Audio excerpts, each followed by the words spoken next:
Okay, it's time. Good evening. I'll call the meeting to order. Please stand for the Pledge of Allegiance. I pledge allegiance to the flag of the United States of America and to the republic for which it stands, one nation, under God, indivisible, with liberty and justice for all.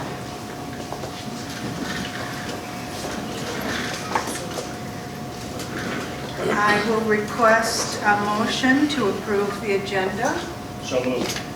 Paul, John, any discussion?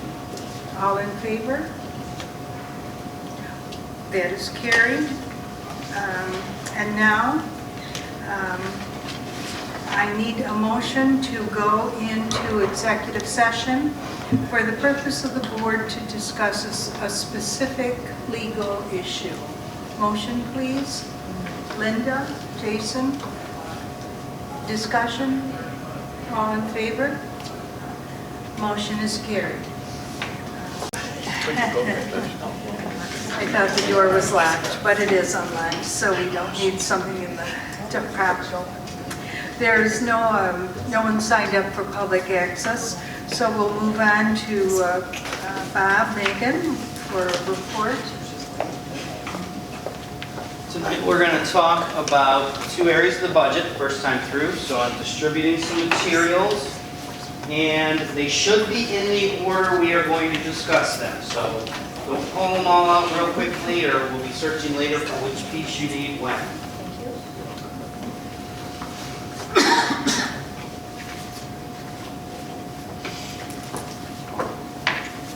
Are these ours to make notes on? Yes, those are yours to keep. Make notes on whatever you'd like. Put on your refrigerator.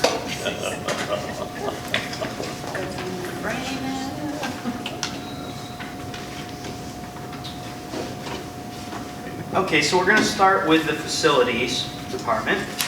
Of course, this is the first shot at any draft we're doing for any of the areas. And I wanted to start out, first of all, with a memo that Mr. Friday provided to me to discuss the staffing in our facilities department. And we're not going to go through this all at this point, but it's for you to refer to later on your own time as you'd like. But basically, we feel it would be best to change a little bit of the configuration we currently have in the district as far as titles as we build next year's budget. Currently, we have our Director of Facilities, Mr. Friday, and then we have some maintenance workers across the district, and we have cleaners in the buildings. And we'd like to go back to a model that we actually had a number of years ago, where we have a different title of a custodian. Now, whether it be a head custodian, senior custodian, those are all different civil service titles that we would best investigate. But a custodian would be assigned to a specific building and would kind of be a lower level supervisor on a daily basis for the staff that work in that building. So for example, it would be an extra person, not extra, because we're going to talk about replacement, but it would be another level in between to help Mr. Friday with his communication with his cleaners on a daily basis. A custodian also is able to do additional functions that cleaners cannot do. So we have cleaners in our buildings in the day and then at night, and we have maintenance guys across the district that go and work on certain tasks. But there are a lot of basic small repairs that a cleaner cannot do. It's not part of their civil service job duty. Whereas a custodian could go in and they could change part of a faucet in a bathroom. We wouldn't have to wait for down the road to get a maintenance guy over when they have free time, etc.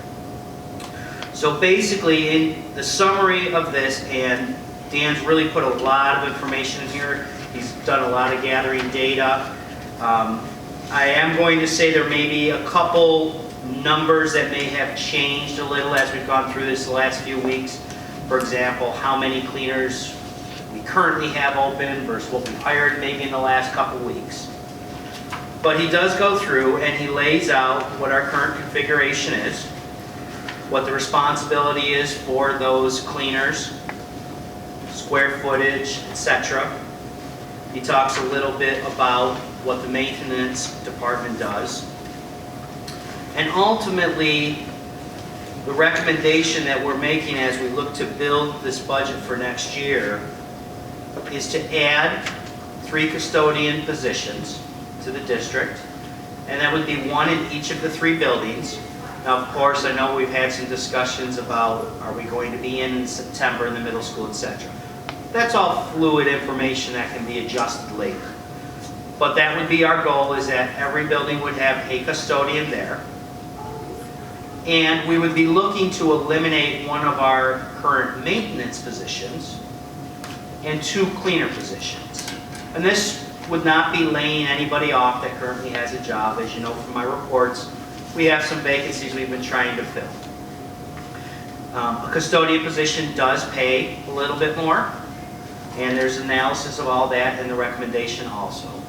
But I just wanted to give you the background for the numbers I'm going to give you as a first draft of the facilities budget, and let you know that they're based on this model, and here's the rationale for it. So with that in mind, if you go to the next packet, these are the actual salaries that we would be budgeting for next year for our facilities department.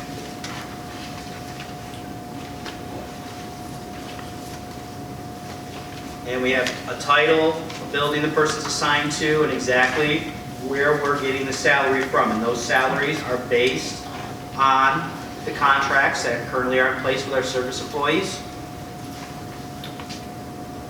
And on the second page, I have a color code. That's just to let you know. The yellow positions that are highlighted are current positions that actually I would be asking, those are not included in the numbers for next year. But I wanted to show you what the salaries are that we would be pulling out.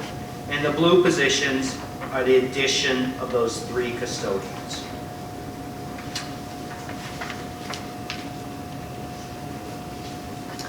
Bob, can I add something? Sure. I think it's also important that with safety and security regulations, a custodian is called to be able to support and help in the event of something happening. And so I understand that this is a cost piece, but there should be this ability to have this person here with that responsibility, because that's who you look for, instead of waiting for somebody from maintenance to get here. So it does satisfy that piece of the law. Thank you. Bob, you said that these were positions that are titles that we used in previous years? Yeah, I believe we eliminated them approximately 11 years ago. It might have been 12. And actually at that time, that was when we had 4 campuses, and we had 2 senior custodians in the district, and each one of them oversaw 2 buildings. So, for example, one would spend half of a day at the middle school and maybe half at Florentine, and the other one might split the high school, elementary. And at that time back then, we eliminated the senior custodian positions, and we added a few additional cleaners at that time. At one time, Use your- I know it's wrong. Use your mic. At one time, and I know it was a long time ago because it was when my father-in-law still worked here, when we were having trouble, when we needed bus drivers, some of the cleaners or custodians or whatever drove bus and did their building jobs as well. Is that an option that we would be able to have now? Because there's so much trouble getting drivers? Yes and no. It's nothing we can put in place that our custodians are going to also drive bus. If our custodian is willing to go ahead and get licensed, that in an emergency situation we could, temporarily reassign them. That's a possibility, but it's not. They're not going to have like a dual duty job. I really like the idea of a head custodian in a building. I think things get taken care of, and in my experience, the head custodians took care of those buildings like they were their homes. And then if there's bigger things, they're there to alert Dan Friday that we have a real need here and get over here soon because this is an issue. Correct, but it's someone that was immediately there to address it. Yeah. I think that sounds great. Yes. Would the custodian also have the responsibility for the grounds outside the school, or would it be just inside the facility? Oh, it would be grounds also. Okay, thank you. You know, he's going to have duties inside and outside, but absolutely, kind of this campus would be his first area to look after. It also could be another layer to assist. For example, when we get alarm calls at night. Right now, Dan Friday gets the calls. If he doesn't answer them, I get the calls. Depending on where we are, we may or may not able to get here to meet police officers quickly. It's another place for them to be able to call before dispatching. And at the elementary, the custodian would be keeping an eye on playground equipment and needs and safety there. Absolutely, as well as with our maintenance workers also. John? With a change like this, my concern would be a very concrete job description.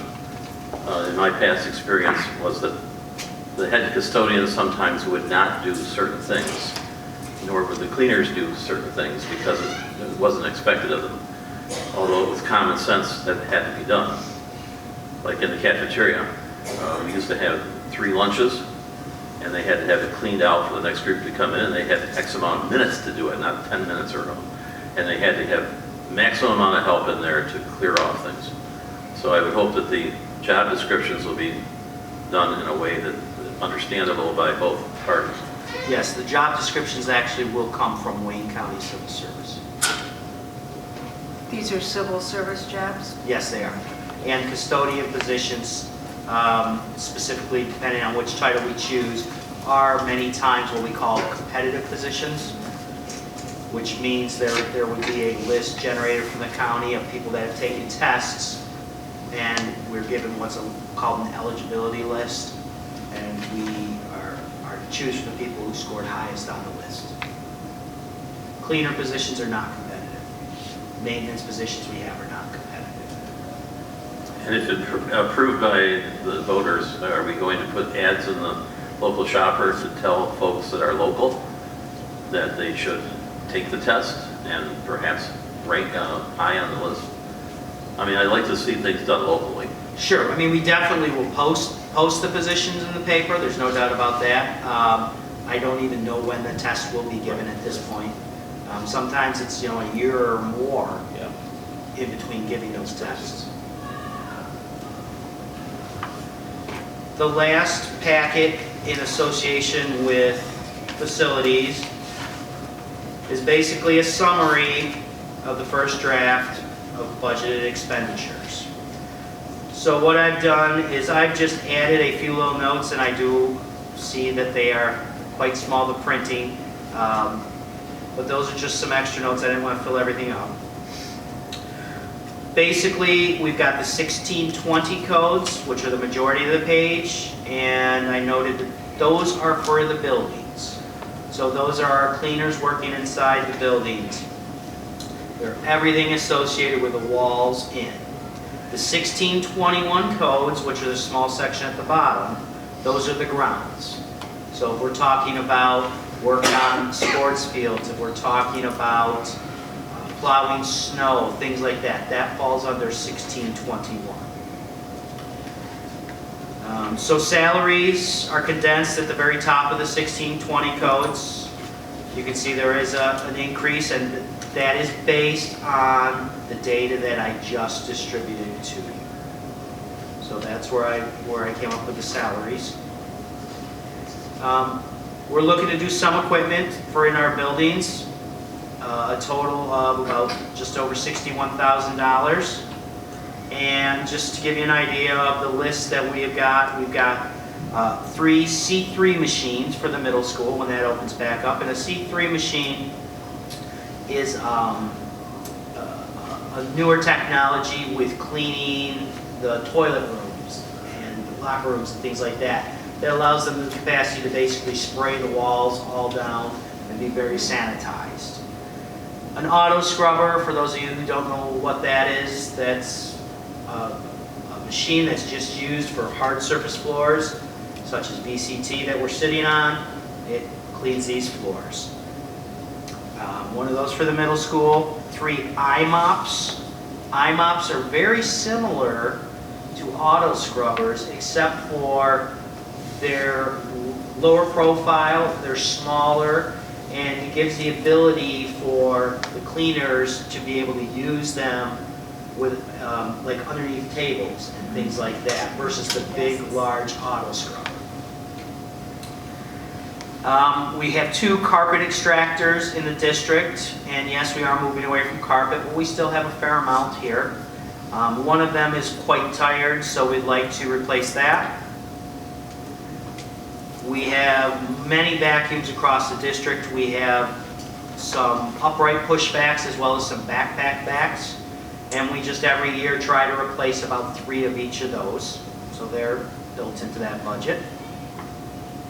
Miscellaneous shop tools.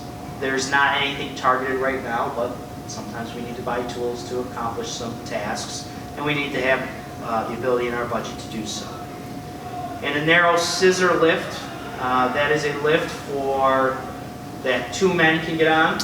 It can be raised up for things like changing lights on the exterior of the building up against the wall, etc. Instead of having to use an old tired lift that doesn't go as high, that can only have 1 person on it, we just are able to do more work ourselves versus having to maybe wait to get a BOCE's machine in here or something like that. Does it go up as high to get the lights in the gyms? Yes, it would do. It could do gyms. Do that. Can't do the soccer lights. Aside from that, you know, we're getting into the utility costs, which, you know, they have a little contingency built in, but not excessive. And the first column is last year's expenditures. I just gave that to you as a reference for this is what we spent last year. Second column being your adopted budget, that's what we budgeted for this year. And the third column being what we're proposing for next year. Sorry, I should have done that at the beginning.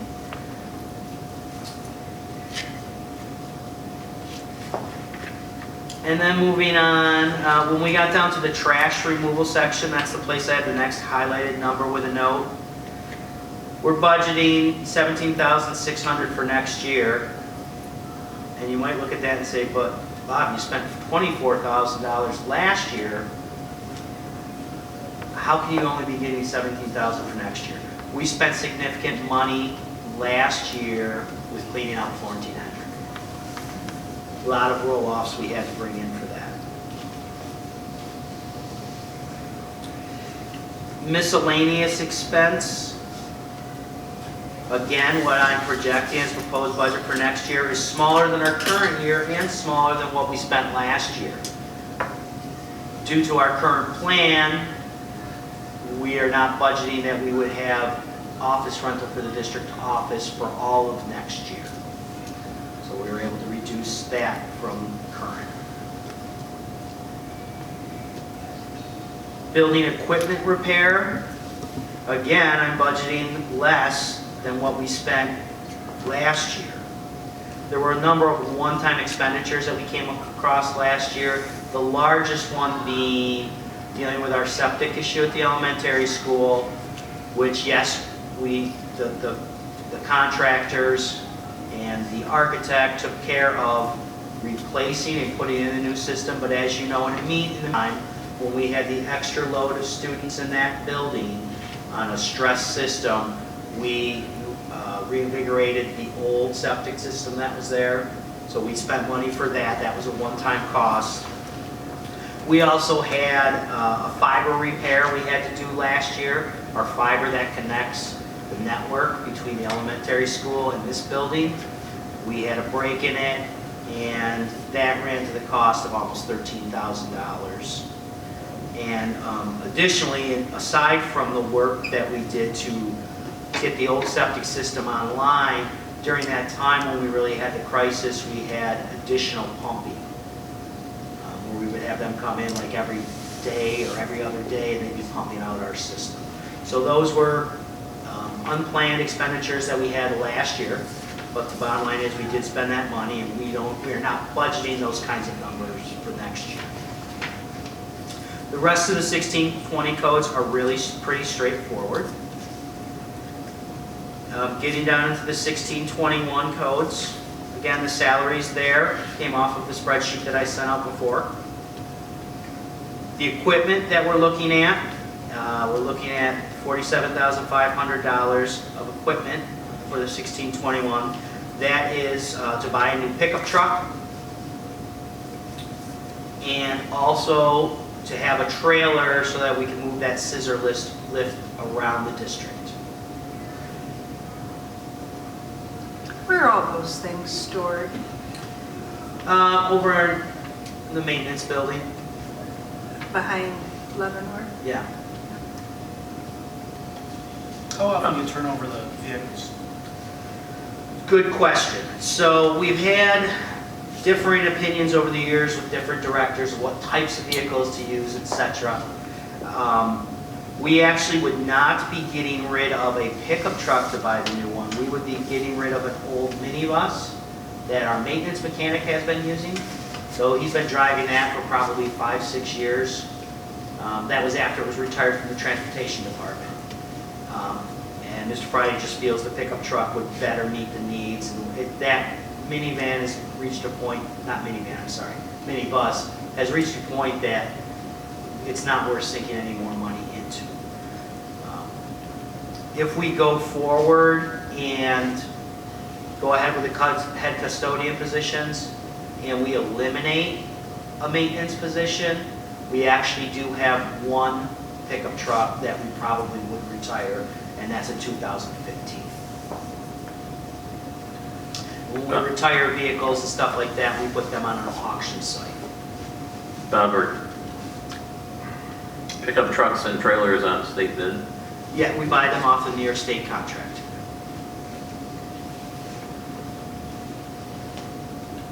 In the contractual area, I've highlighted that we have an increase in the proposed budget of $27,000 from this current year. Specifically, we have some repairs that need to be done on parking lots, a little bit here at the high school, but a lot at the elementary school. And part of that is due to our initial plan was with the work that was going to be done in the capital project at the elementary school, the new bus loop, all of that would have been replaced. With that being removed from the project, the next 4 pages that are stapled to that just show you some of the photos of the areas and how far deteriorated that parking lot has become.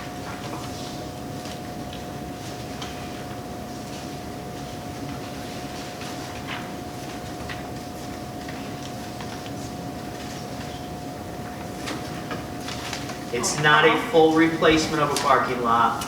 We would saw, cut, and replace some spots. Paul? Thank you. Bob, when do we expect, if there is such a thing, when do we expect to get that capital project at NWRE back in motion? I can't predict that at this point. It's not going to be under the authorization that we've already got, because we know financially the reason it was removed Right. was to provide funding to be able to open the middle school back up. So we're probably like years away, a couple of years away? Well, yeah, at least. You know, we're not going through, we're not tapping into all of our aid in that building, so we don't have the problem where we need to wait 5 years necessarily for a reset. But, as you know, with any capital project, we're going to have a planning phase, which is probably going to take a year. You're going to have the public vote on it. Once that happens, it's a good year to do the final documents, get SED approval, and then go out. And the last piece of that is you have to have the cash available to cover the local share or be willing to have a levy increase to support it.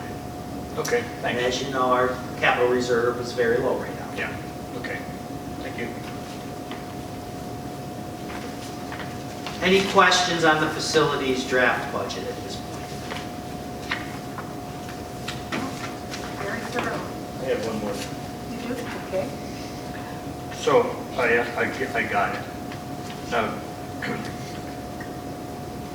if we end up not getting all the money that we want, do we have a hit list, the things that we drop out? Cross that road when we get there. Okay, all right, thanks. And just as a reference, at the very bottom is the total of the two categories together. So the whole facilities budget, which actually what we're proposing is actually a $110,000 decrease from this year.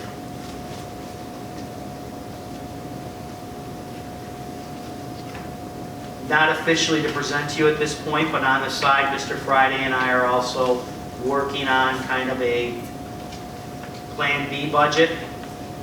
Just what would things look like if things with a capital project we're not able to do next fall in 3 buildings. If we're at 2, some things are going to look different.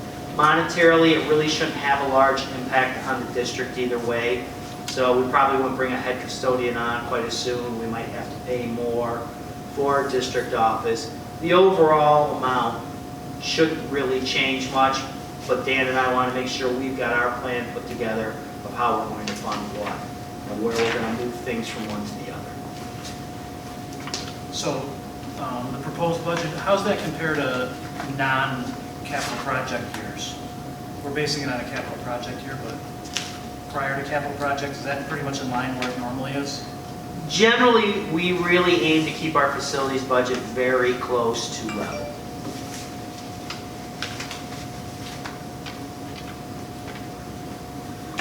All right, we'll go into transportation, which should be the next. You should have a spreadsheet showing salaries.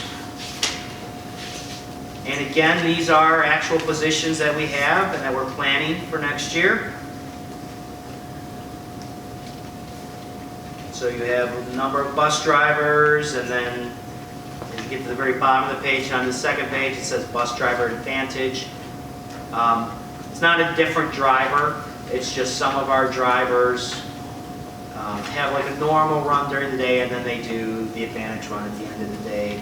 And the actual number of days that those after-school programs run is slightly shorter. So that's why we break them out as a separate position. We also do have our bus monitors on here. Our mechanic driver we currently have, our senior bus driver, and I've also put on here the mechanic that we talked about earlier this month, and we'll be looking to create that position tonight. So those, again, are all combined in our salary items at the very top. The majority of our codes here are 5510 codes, that first section. That's for just transportation services. The 6 or 7 codes below that are 5530. Those monies are used for supporting the physical bus garage. So as we get through some of these, you'll see how they fit in. Similar to what I did the last time, just highlighted some things that might, raise questions. So under the contractual area, the first part where I've got the red notes. So I've highlighted a number $37,780. That's how much we spent last year in this area. Our budget for this year was only $25,000, and for next year I'm only projecting $30,000. We had a situation come up last school year where we actually had to contract with a parent for them to drive their student to an out-of-district placement. So we had some extra expenditure there last year. some routes to Ontario and Apple, which as we get down the page, we're going to talk a little bit more about that. Bus insurance usually runs us middle 50,000s per year. Last year we spent 78.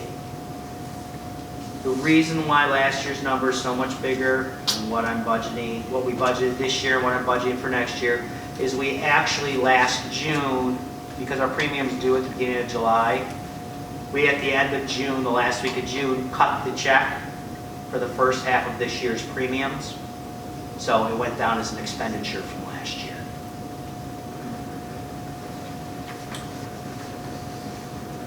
Most of those are pretty straightforward. Tires, fuel, etc. We're pretty consistent year to year. We do build some contingency in for fuel. For example, we budget $250,000 for diesel.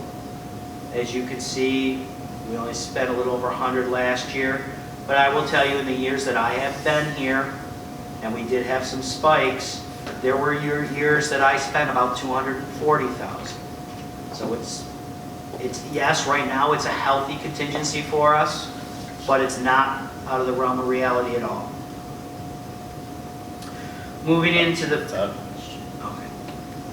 A question on the kids software, track kids software. Oh, great, thank you, I'm sorry. I forgot. Is that a BOCES shared service? No, what this is, and it's basically, it's the only reason our budget's going up for next year. We've added the GPS tablets to our buses. And we talked a little bit about that, and we're getting the training going.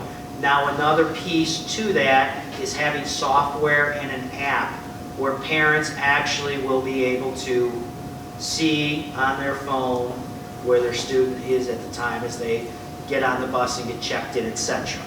So that's about $5,000 for us to add that on, and it will be less in future years for the ongoing maintenance, but we've got the initial setup. I think it's a great idea. It is. Super great. And it's transportation aidable, which is even better than a BOCES service aidable. No offense. Hey. No offense. But when we can get 83.5% back instead of 65-ish, it works for us. Can I just say, I've heard from other communities who have it, and they love it. Their parents know when their kid is getting off the bus, and it eliminates all this unknown.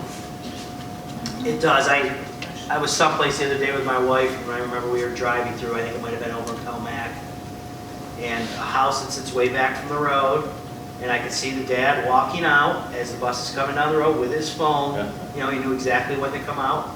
Yeah, it's great.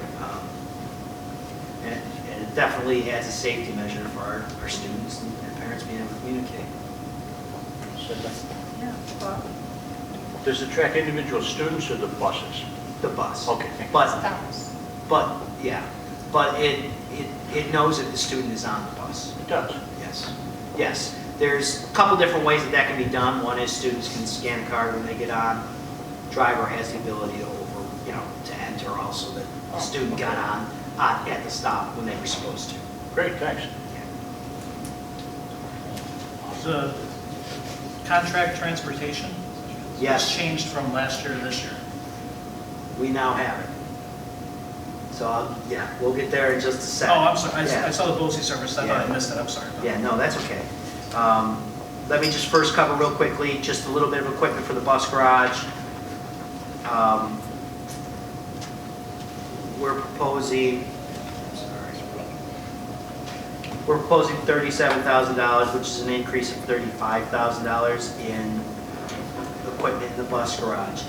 We have 3 lifts down there, 2 where it lifts from the chassis, 1 where it lifts from under the tires.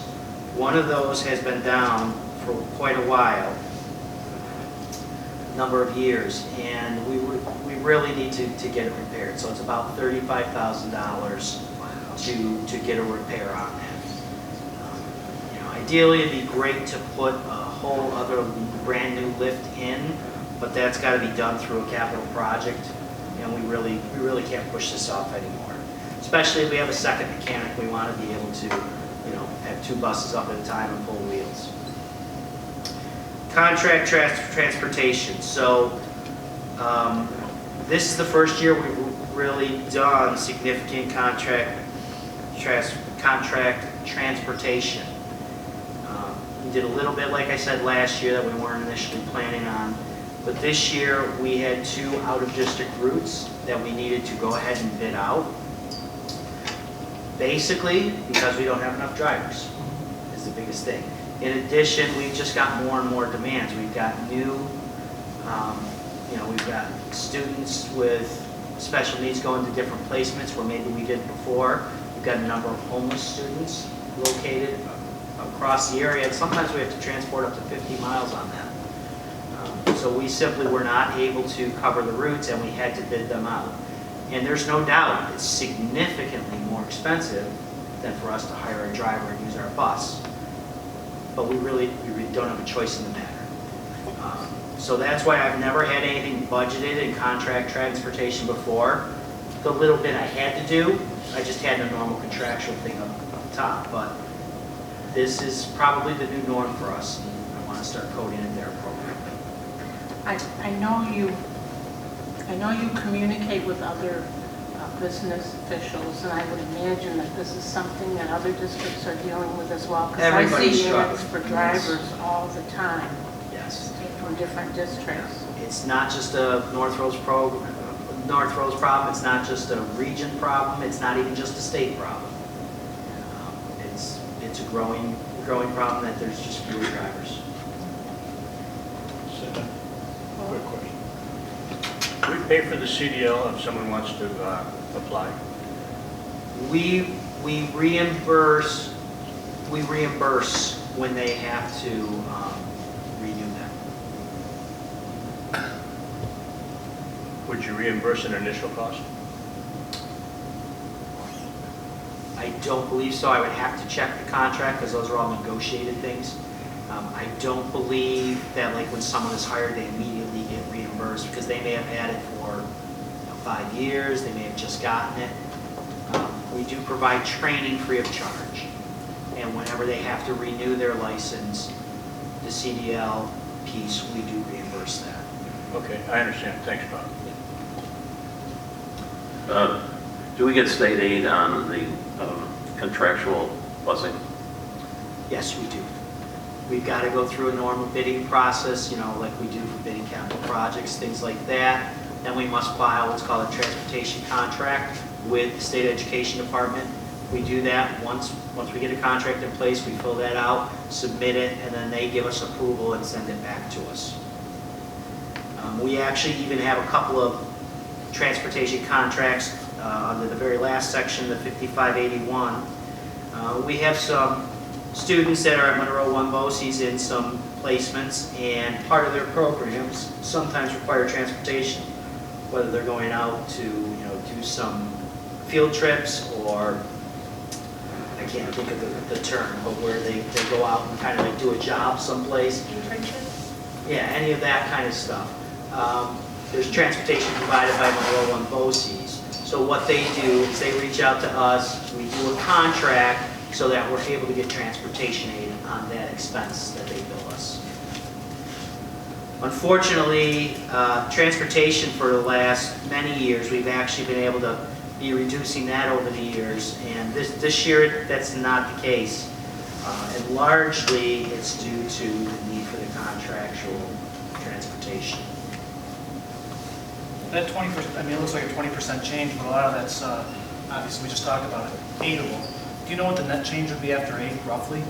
Roughly, so most all of those are going to be aidable route things. I will say the repair of the bus garage lift, I don't believe the full $35,000 would be aidable. I think it may only be up to about $10,000 of it. So if you take 257,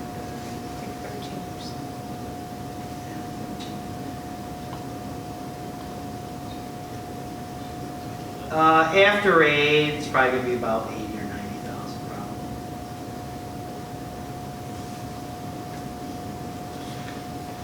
Contract. It's a lot better than 257. It is, it is. Next packet I have, again in reference to transportation, just talking about our bus proposition that we'll be putting up in May. So our plan is to take 6 of our 66 passenger buses, trade them in, and purchase 6 new 64 passenger buses. Why the difference? Well, apparently it costs about $12,000 more for the extra 2 seats. And all it is it's a difference of the bus is a little bit extended, and with a 66 passenger bus, there's some space between that and the back seat. With the 64 passenger bus, it's not extended, there's not that space. So just to have room for exiting, etc., then we put 2 in a back seat instead of 3. So you 2 on both sides, that gives you 4 in the back seat instead of 6. That's why it's down by 2.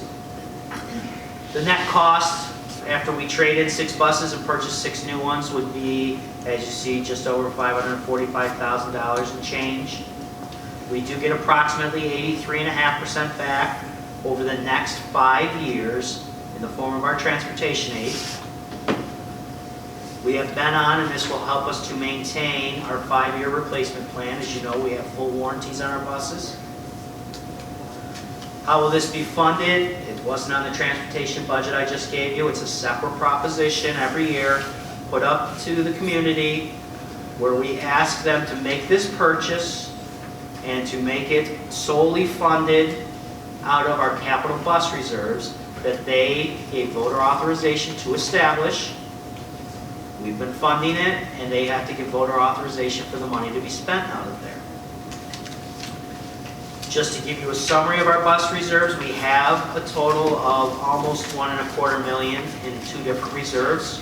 We have a 2016 reserve that has been filled up all the way over the years.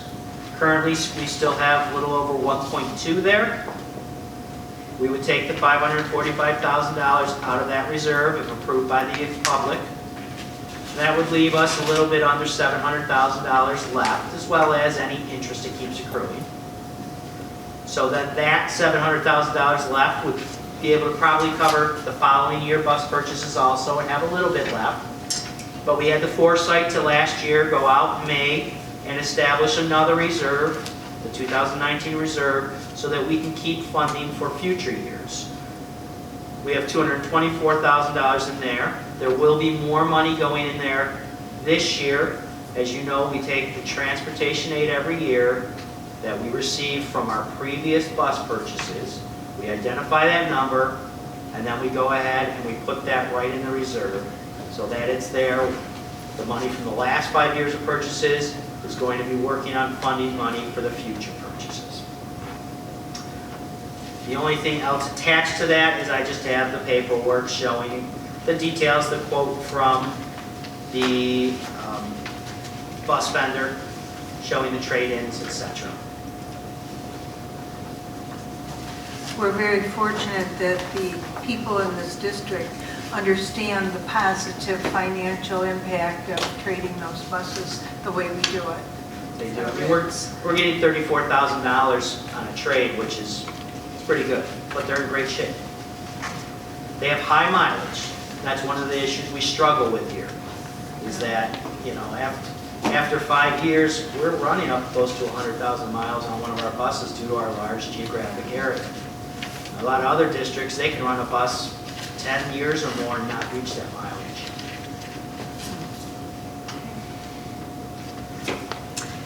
That's it for tonight. Thank you, Bob.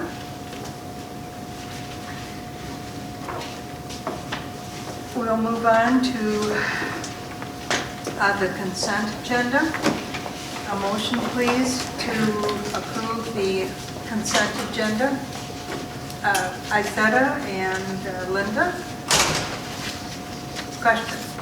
Are all in favor? There we go. Yeah, I did get out of myself, didn't I? We have a motion, we have a second. Any discussion now? We're not going to, we'll vote after the discussion.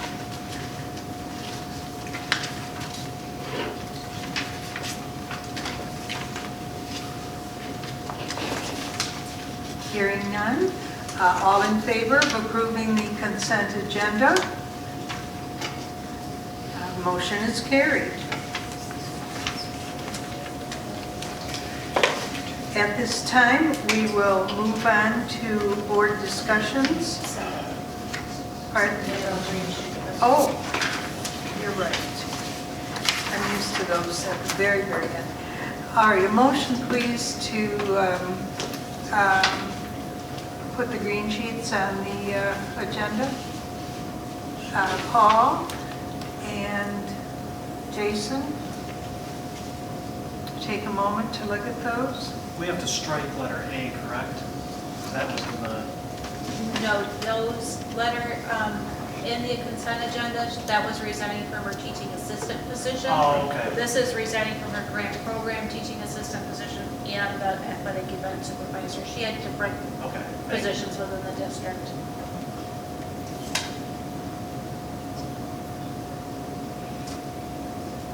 Any questions? Other questions? Susan, Yes.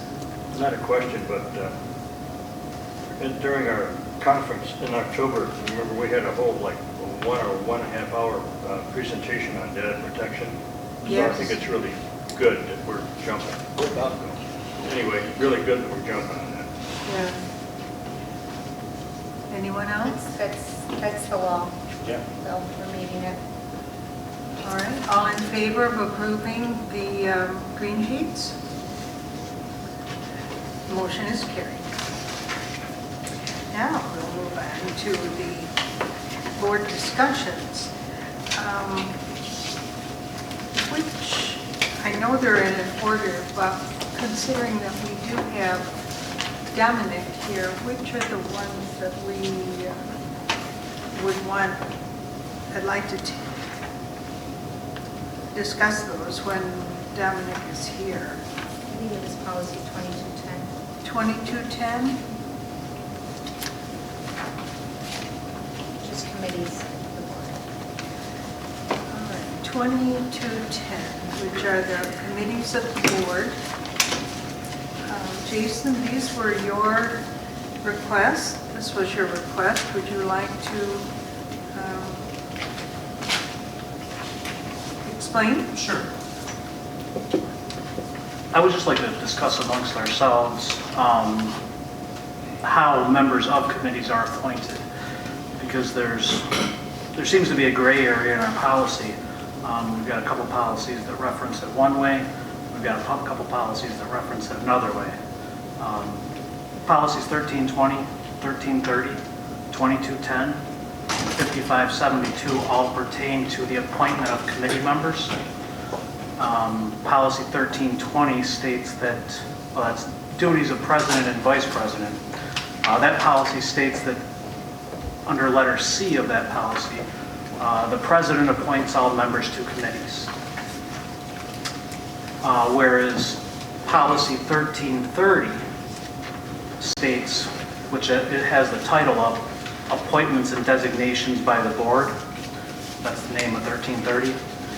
That policy states in the first sentence that the board is authorized to appoint individuals to positions which will facilitate the meeting of its responsibilities to the state, so on and so forth. Policy 2210 in the first sentence states that the board and or the president may establish, or at its discretion, establish committees. And then the first sentence of the second paragraph goes on to say, at the request of the board, the president may appoint temporary committees.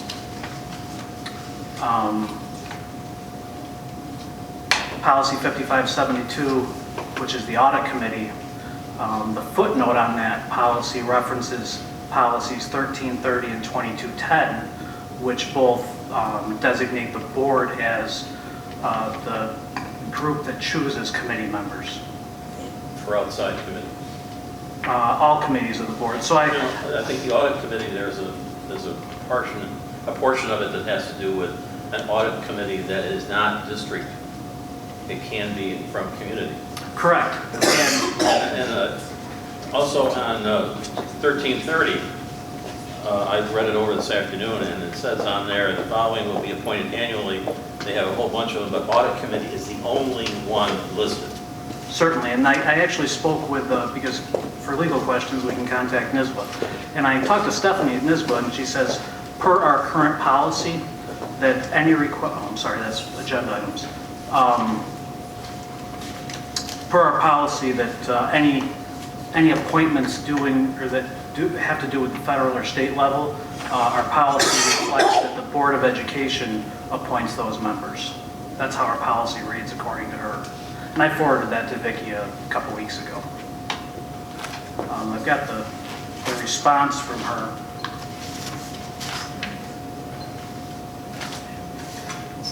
Which one do you want? 1330? Yeah. We have 1333.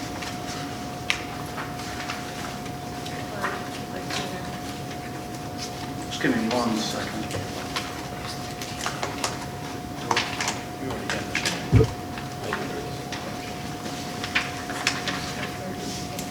Yeah. Yes, John. Oh, thank you.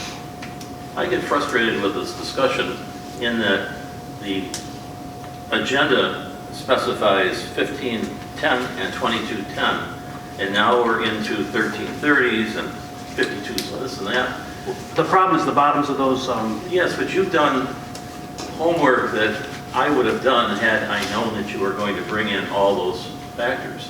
I happened to do the audit committee one, and I had to clarify because you were indicating that it was all committee. It isn't.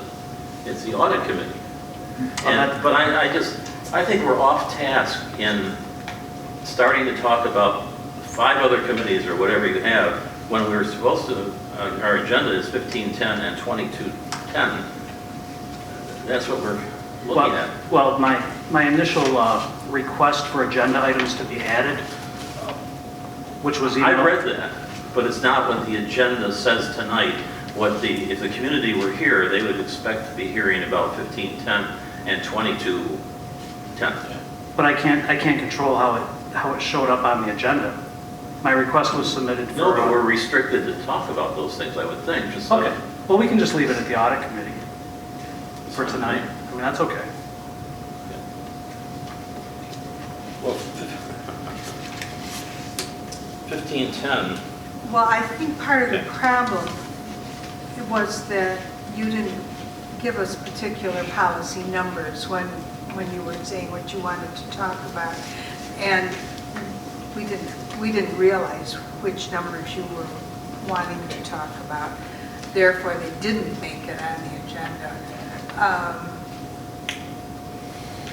I know there are discrepancies. I've seen them myself. I've been functioning on past policy of the way when I came on the board that it was done. And there have been, I'm the fifth president. At least the fourth, or I'm the 5th president that I've been involved with, and they were in all of the others before me. The president was the one who selected the committee, and so I just continued with that. So I guess my question is, should we change the audit committee policy to stay on that policy to give the president the sole discretion as to who they appoint to that committee? I don't think we should sit here and decide what we want the policy, what we want it to read. I think there needs to be a committee who really delves into these and lays it out and determines where the discrepancies are, so that we can decide how we want to do this. It is up, yeah, please. My recommendation would be that if you don't have right now established your policy committee, you go back to that piece. There is new policy, especially with 2D law that just got passed in the regions. You're going to be facing some regulations with policy that have to be established before July 1st. And so this would be the perfect time to be able to go back to that piece.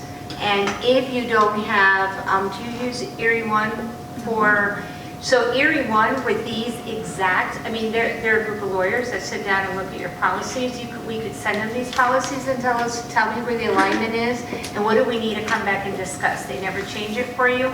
So they do bring it back with the superintendent and the Board of Education members of that committee. They sit down and say, there seems to be some misalignment in some of these policies, help us here. One of the pieces that I will tell you is policy is always written to be able to allow perimeters. They're never written to tie your hands. With be able to have discussions at the moment or situations that come across your desk because of the immediate nature of the business you're in, which is education, right? So education changes all the time and the needs of your community change all the time. So knowing that you are probably already facing some changes in some of those pieces, we also are probably going to be seeing some changes to policies that are involved with nutrition, with some of the pieces that have changed with the federal government. Those are coming.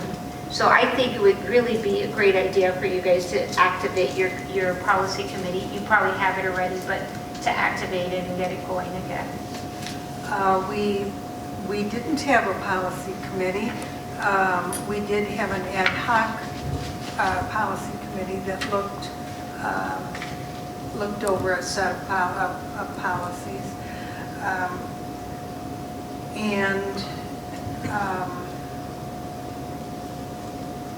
If I was to activate a committee, I would form another ad hoc committee to look into those.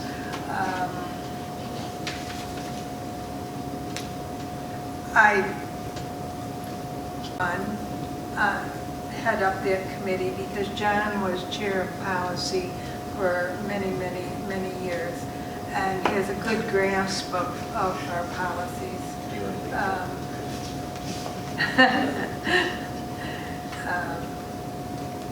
If that is acceptable. And then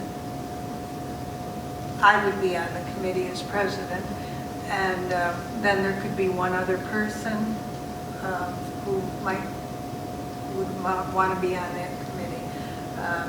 Is that an acceptable way of doing it?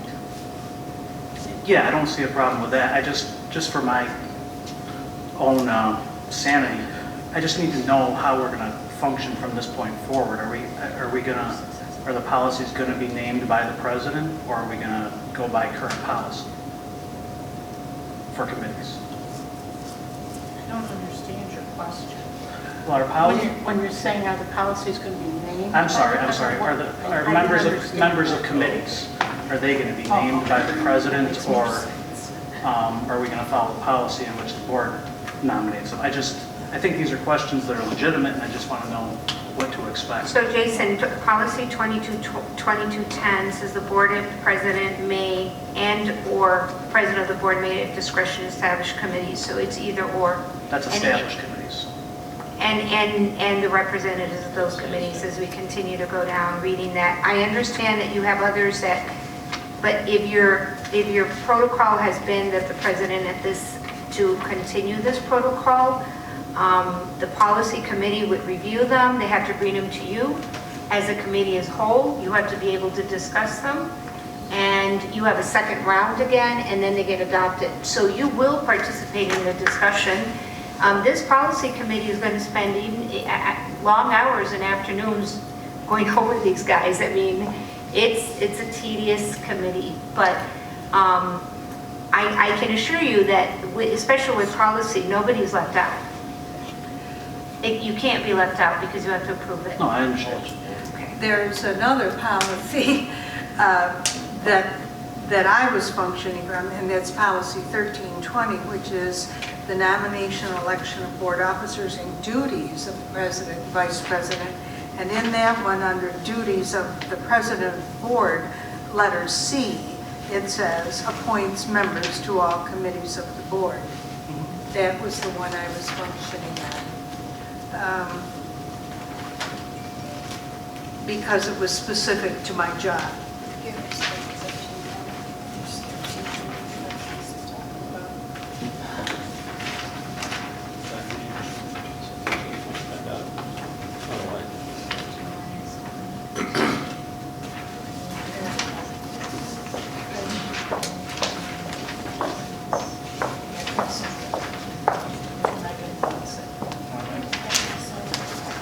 Dominic, do you have any feedback for us on this one? Sure. So certainly, I think contacting Erie One and having them, review your policies and establishing an ad hoc committee, policy committee to review your policies is certainly appropriate. What I will say is, I haven't had a chance to review every single one of these policies, but I have reviewed specifically policy 1320. And I just want to draw a distinction about the audit committee. Audit committee is one of the very few committees that is statutorily required under education law, and it is one option by which a district may audit its financial warrants and records. One way is with the appointment of an internal auditor who brings those warrants to the board for approval. The other way is through an audit committee, which is a subcommittee of the whole, who audits those records, and then those financial records come to the board for approval through the business department. It is one of the only committees that is statutorily required. The other thing to keep in mind is that from a broad general sense when it comes to policy, specific controls over the general. So what does that mean? You have a specific policy in 1320 that empowers the president specifically to appoint members to committees. Where there may be a general reference elsewhere, unless there's a specific reference to a specific committee and process, it does not override that authority or power.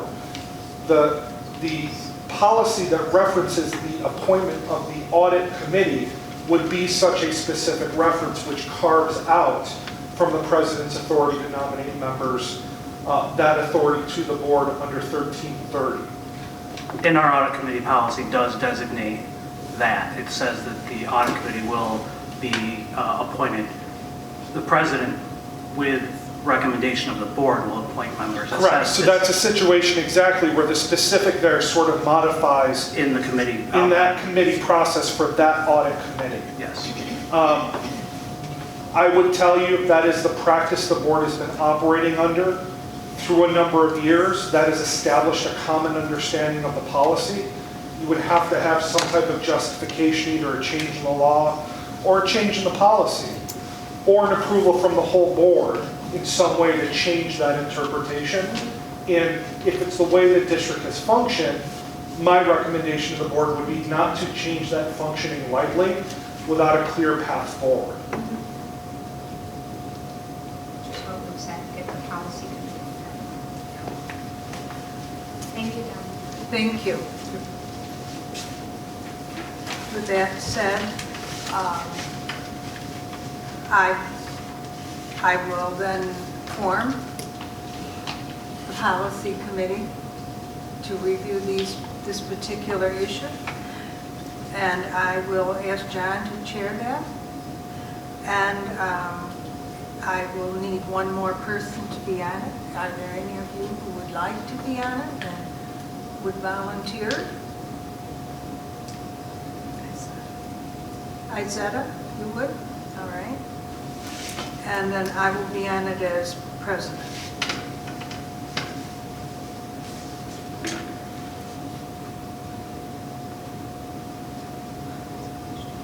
Okay. Paul? Yeah, do you need a motion to create that committee, or is that not required? I don't know. Do I need a motion? No, just it's okay.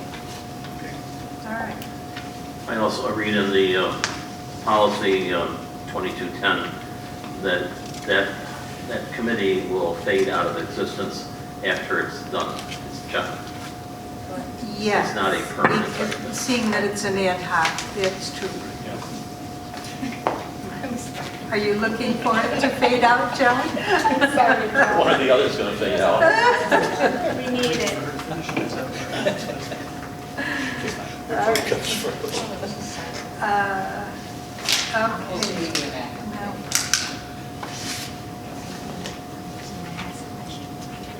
Tina, No, Jason was just, we were talking about, we were an ad hoc committee before on that You were, policy. that's right. And it's just gone, for our responsibility is ended. that was right. Thank you.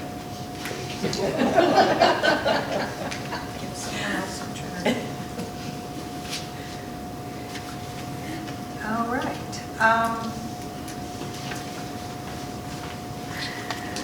Now, Jason, these three things here that are listed, we've done committees of the board. These are the board portion, and I don't want to overstep my bounds, one of my specific questions was in regards to the Community Relations Committee. Is that part of that committees of the board bullet point? If it was say that again, I'm sorry. That's okay. One of my requests was to reevaluate or look back at the effectiveness of the board as a whole handling the Community Relations Committee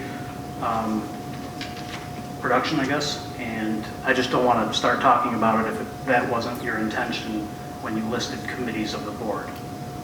Because one of my requests were to discuss the Community Relations Committee. I do recall that was one of your, whether that's under board communication or whether that's under committees of the board. I do recall, Jason, that that was an issue of the committee system that we were doing this year. Yeah, it's really not an issue. It's just we had said back in July that when we formed the board as a whole to handle committee work, we were going to reevaluate it. And I guess at this point in time, that's probably my most important to me right now to discuss, if we can discuss that. Can I ask you what that is, what type of committee that is? Just for me? Sure. Please. No. It was a committee that was formed to better engage with our residents, family members, community members, figure out ways to positively distribute information, build a better overall relationship with the community. So was that in joint together with the superintendent, like coffee and conversations? You go out, you have your strategic plan, you're trying to, I just need a little more. So, I'll go ahead. He was the chairperson of it. Well, I'm just using our handbook. Okay. So I'll just read from it. Community relations explores ways to strengthen the board/community relationship through communication and information dissemination to the district residents. So that's this specific as far as the handbook goes. So, can I be part of this discussion? Is that okay? One of the recommendations that I gave Megan with your strategic plan was that, and I think we probably mentioned this the last time, if we did not, I apologize, because lots of meetings back and forth right in between, was that we needed really a communication goal separate, right? Your strategic plan has it, it's laced, but it's not a standalone, and that's a huge piece. Why? Because we need to be responsible to make sure that communication piece is two-way. And so I don't like, my personal opinion is, I don't like something that just says communication. People can interpret that 1,001 ways, and sometimes when people are communicating and you take a different decision of what you're hearing, they think it's just you didn't hear them, or that you're not validating their opinion, which we are, right? Sometimes we have to make these decisions, taking everything together. One of the recommendations I had said to Meg was to go back to that strategic planning group, whoever it was that did this together with their community, to create a goal that might be creating community. Because we have a responsibility for the wellness of our community as a district and as people. So that is why I was asking, where does this communication committee fall, and what is the end goal of it. It's community relations, not just it's community relations, not communication committee. With more purpose, right? With more purpose, community relations, meaning that you are listening to what is going on, but what is that goal aligned to? Is it aligned to a strategic goal? Is it not? Is it aligned to policy? Is it not? I think it's always important to have. We're going to go do these we're going to go out there, we're going to ask the opinion, but we want to hear your opinion on X, Y, and Z. My opinion, I think it's a great idea when you have a purpose for it. With your superintendent there, you're going to be having a new superintendent come on board to say, let's together go out there, but let's have a purpose so that we can always have a resolution and a plan. Because if you're out there just collecting information and bringing it back, what's the plan to fix, to resolve it? Or am I just totally misunderstanding? Yeah, no, I think you're misunderstanding Okay. the point of the committee. You want to? Well, I don't think you're totally off base. One of the things that we tried to do in our committee was actually make sure that we were disseminating information adequately. But then also, yes, we had two community members, not board members, but community members on the committee. So we would solicit information. Actually, we had an opportunity for two or appointments for two, but we only had one. But the point is, the committee was made up supposedly of two community members too. So, yeah, one of the things we wanted to do was also gather information. So one of the things, and just so I can go through it, I mean, to give you an idea of what we did in the committee, I've got it drawn out pretty well. We met on December 4th, December 13th, January 1st, February 13th, March 14th, April 17th, May 15th, and June 13th of that year, for a total of 8.5 hours. The live streaming of our board meetings, or the recording of our board meetings, is a result of that committee. We put a lot of time in it. We also, one of the things that we were working on was working with local news agencies to get more positive news out. I believe it was Paul, correct me if I'm wrong, had a discussion with somebody that works at a newspaper that said they would love to get more positive news out about our local school districts. So that was something that we had discussed and we're going to bring back to the board. We came up with a plan, an action plan on communication with individuals who address the board, public participation at board meetings. Up until that point, there wasn't anything written to where if somebody from the community spoke, they might get a response. So we sat down and we figured out that it's probably good for us to evaluate each presentation, and then if we deem that a response is needed, pass that along to the superintendent so that the superintendent can do that after we discuss it with the rest of the board, obviously. Just so that people are getting feedback from their presentations at board meetings.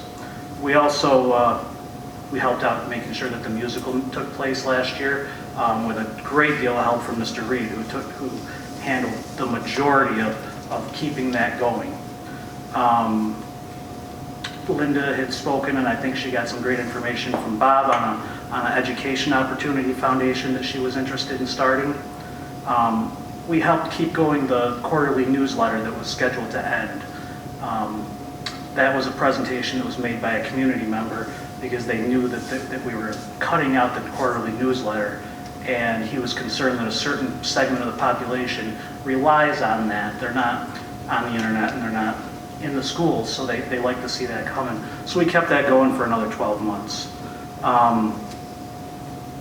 We set up criteria for community members to join the Community Relations Committee because the actual outline of the committee stated that there were to be 2 community members on that committee along with 3 board members. So we set up the criteria for that. We set up, we were discussing towards the end, welcome letters for new staff from the Board of Education. We never finished that. The school year came to an end. We worked on the celebration, thanking the staffs and the students and community members for obtaining school in good standing. We completed that with the help of many of the staff members in the district. We discussed staff morale. That was in one of our meetings.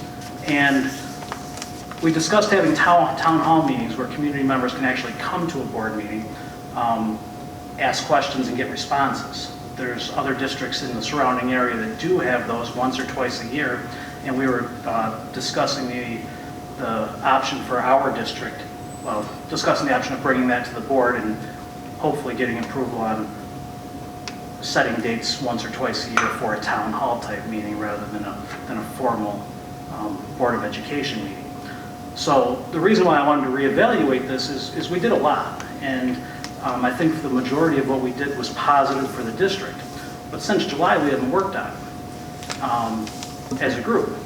We've really let everything fall by the wayside, and I hate to see that happen because we put a lot of time in that, time and energy, and it's kind of demoralizing to say, how are we going to finish the rest of the stuff that we were working on and continue to make sure that the things that we did discuss and did make decisions on, like responding to public access, gets followed through with.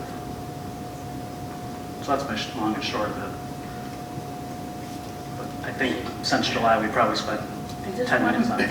I just want to make a correction that we didn't really, in our committee meetings, discuss the foundation. That was something that I gave information to the board separately because it doesn't have to do with the school board or its approval, or it's something that'll go on when the district signs a memorandum of understanding, and it's an outside agency and group that's going to be taking it, not the school board. Yeah, by no means do we make a decision on it, but I think we discussed it, and Bob offered guidance on how to proceed during those meetings. I'm almost certain it's in the minutes, but I'll have to double check.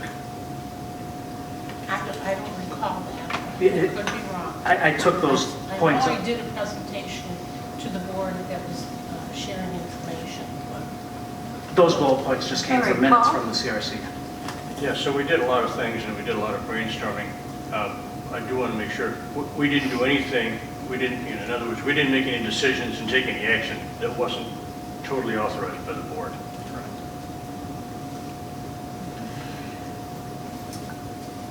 I've never, this was the first committee that I ever have seen on a board, on a school board, that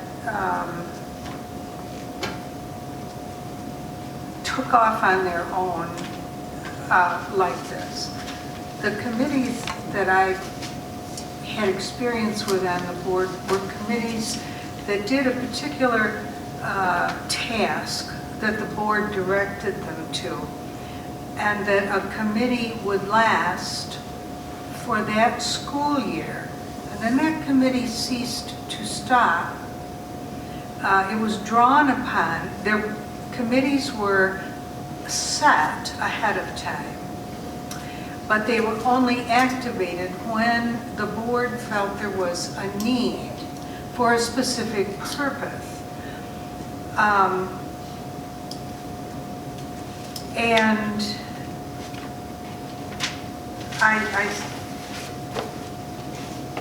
I see that you're wanting this committee to roll over from year to year and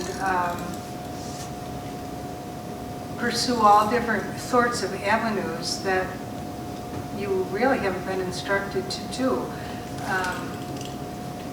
So we have a different view of how a committee functions, a committee of the board functions. And I'm not sure what's right or wrong. I certainly, I heard Vicki saying that a committee should be aligned or have a goal that is aligned with a strategic plan or with our policies or whatever, and I just... So I think the reason why I said that was because that has been my experience with committees.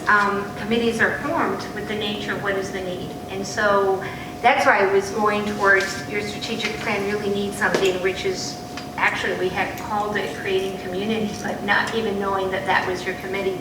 I think that it's important that we that you outline what those needs are as a board, and if you do create this committee, there are goals that it's just not, so that everybody benefits from it. The fact that you said that now you videotape and the board meeting, that's fantastic. That would fall under two-way communication. I think that's important that we always see that we can measure the progress that we have done.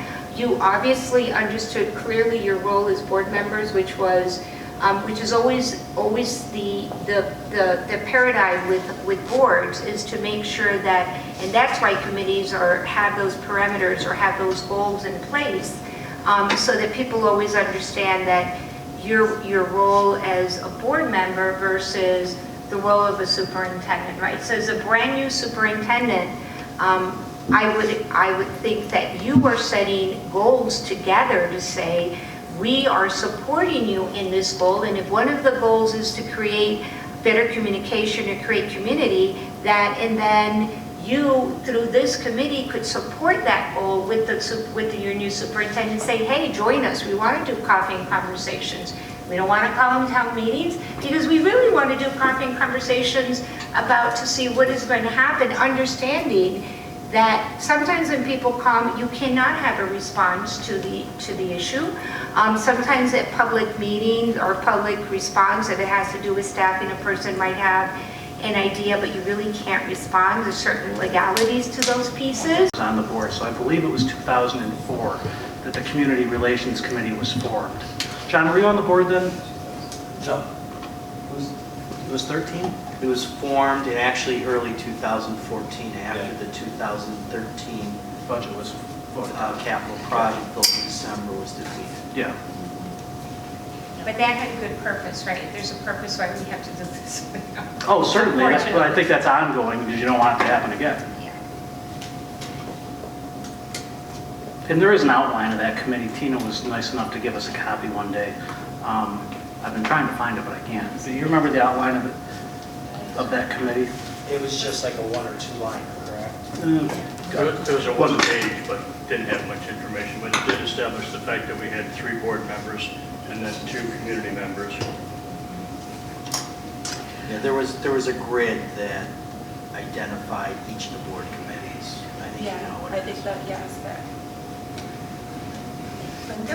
I do want to say, after listening to Dr. Ramos, that, you know, we as a board together have been working hard to develop the strategic plan, to see improvement for students and staff and so on. And I think we'd be remiss if we don't join in with the concept of, you know, as a board encouraging that through the strategic plan, because we can get more stakeholders involved. It wouldn't be just board members, it would be staff, it would be parents, maybe even students that could get involved in developing better communication, better relations with the community in general, students, teachers, you know, local residents. I think it's a good idea to approach it in that manner because it's more pervasive. It isn't just board members involved. I think the quality of input would be better. Just my opinion. After talking with Dr. Ramos about it, tonight at Leadership Council actually was our first discussion about how we do need to create that additional goal and setting forth some expectations that some Leadership Council members will be a part of it, but there'll also be advertising community for them to come back in and help build that goal like we did when we were originally creating our strategic action plan. So that will be coming soon as soon as I can figure out when we should schedule it and kind of the ways to promote it so we can get a really good amount of different stakeholders to come and participate. Leadership Council had some nice insight of how to maybe get some parents in that we haven't had in previously, so we get a nice cross-section of different individuals.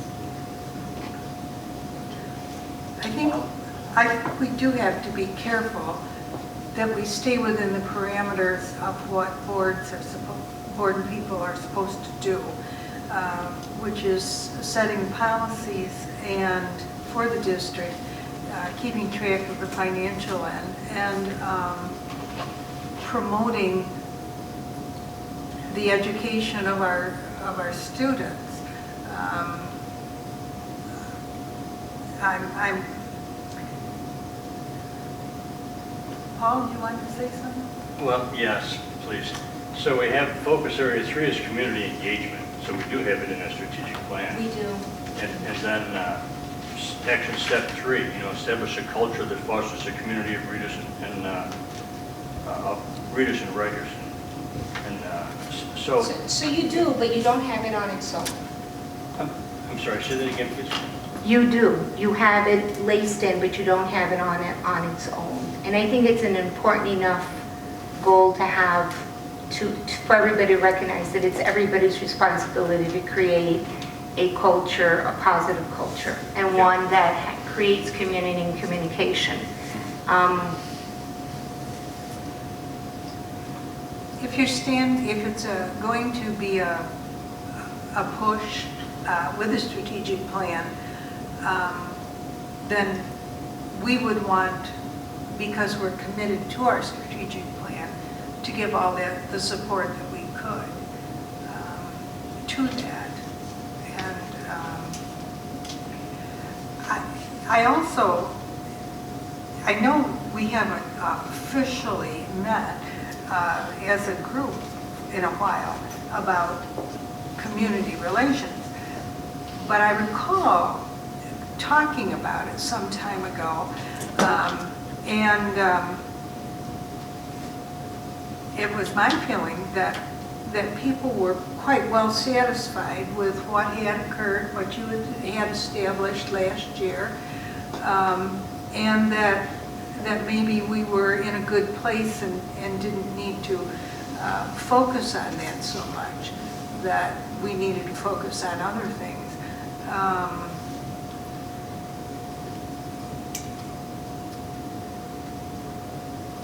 I guess I'm not sure what the rest of the board is thinking here, or if you have opinions on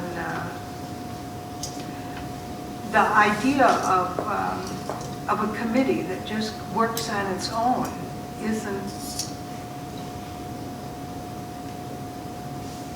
isn't my idea of what I thought board committees do. And if I have the wrong idea, then the board needs to decide that that's what they want to go off in a different direction.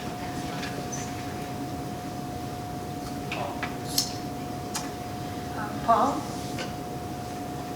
Yeah, I didn't feel like, again, I was the chairman of the committee. I didn't feel like we went off on our own, but perhaps we did, and in the sense that explore ways to strengthen the board and community relationship. So yeah, we did explore ways, and that's specifically what our handbook says. So I don't know. I'm an advocate of it. I guess I have a concern.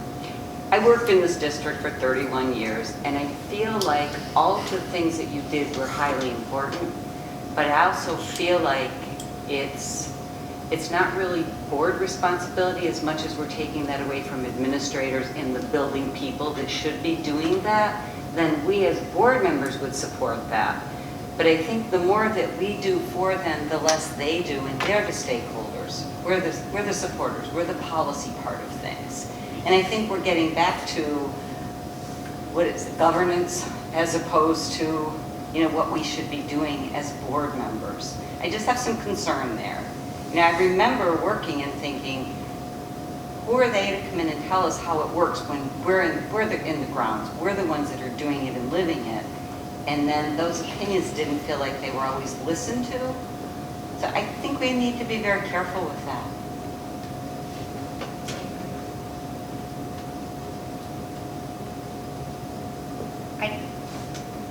So I guess I go back exactly, and I know it's getting late, so I apologize.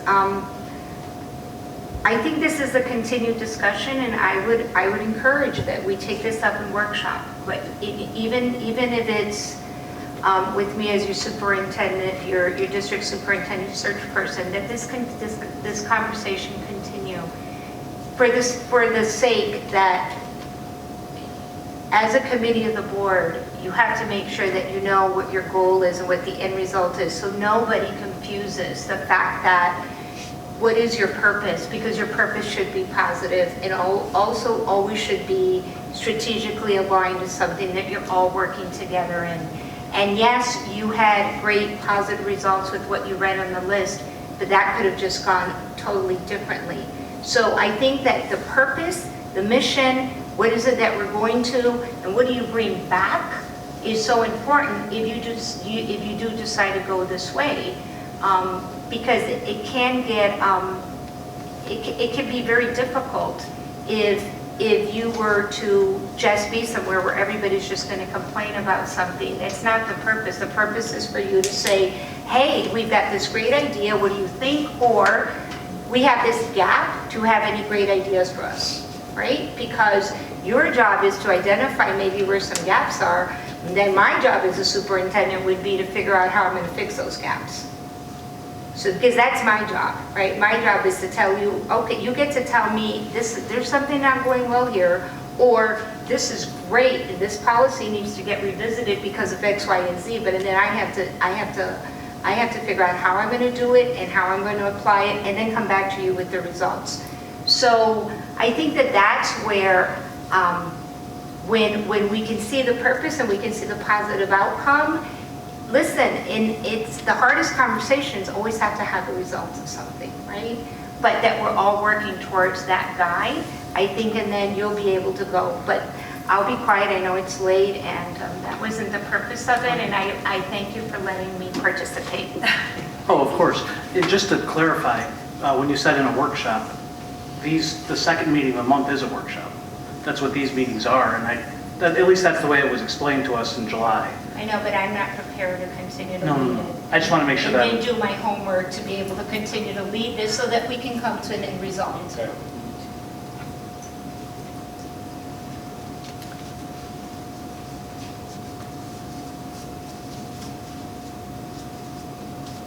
So how do we plan to then set a time for an actual workshop and continue discussing this? Or do we see what's going on with the strategic plan? John? We have an additional superintendent coming in, and he should be part of that discussion as far as when it should be done, with the ground rules or whatever. Okay. You've done a great job doing this, but you won't be here in February. I'll be here in February, but not Not for as this role. superintendent. Right, not for this reason. Right. I think we have a couple more opportunities that we can bring it up as we are creating that profile for our superintendent search. And as we're looking at those candidates and you're thinking of the goals for that next superintendent, I think would be a great opportunity to say, these are the needs and how is this person going to address those needs? You can start some homework now so that discussion happen. You reached your community during the superintendent search. Your feedback was great. We did share this with you. Congratulations on those pieces, right? Because you went out there and you told people, do the survey, do the survey, do the survey, and they did. I think I don't think it's something that we let go. I just think it's something that has to be better defined so everybody understands it. And your next superintendent coming in can run with your ideas. And you can be a great supporter to that, and an ad hoc committee that's going to help them get there, or her. Well said. I like the her on it, too. All right. It's late, it's time we stop, but I do want to officially thank Vicki for covering as our interim superintendent here in January. You've been a big help and you've spurred us on to good things. We do have a cake that says thank you, Vicki, or Dr. Raymond. No, Vicki's fine. And it's because we do appreciate all you've done. We know that this is on top of all your other responsibilities, and we appreciate all you've done for us. Thank you. So I want to say thank you from the bottom of my heart. I mean, listen, I wish I could have been here more. I always used to feel bad that I was intercepting emails when I had 2 seconds. So first of all, sorry if I didn't get back to you or misunderstood some of the pieces. I have to say Megan and Bob are a great team, and they really did help a lot, and thank you so much. I look forward to our continued work with the district superintendency. You guys have such a great opportunity to pick your next leader, and I have no doubt that as a committee, as a board, you're going to do a great job with that. And so I really feel very honored that I get to be part of that now that I got to know you a little bit better. So thank you so much. My pleasure, my honor, and you guys have a great district here, so keep working towards that. Thank you. Thank you. And I'll just call your attention to the announcement that you're invited to the boys varsity volleyball celebration. And we'll talk more about this conference coming up for developing and supporting superintendents, which we'll talk about at our next meeting. And I think the dates for the upcoming meetings are on your agenda. So we'll be seeing you in Jupiter. Yes. So please all stay for some cake, and I'll entertain a motion to adjourn. Linda and Izetta, all in favor? Motion is carried.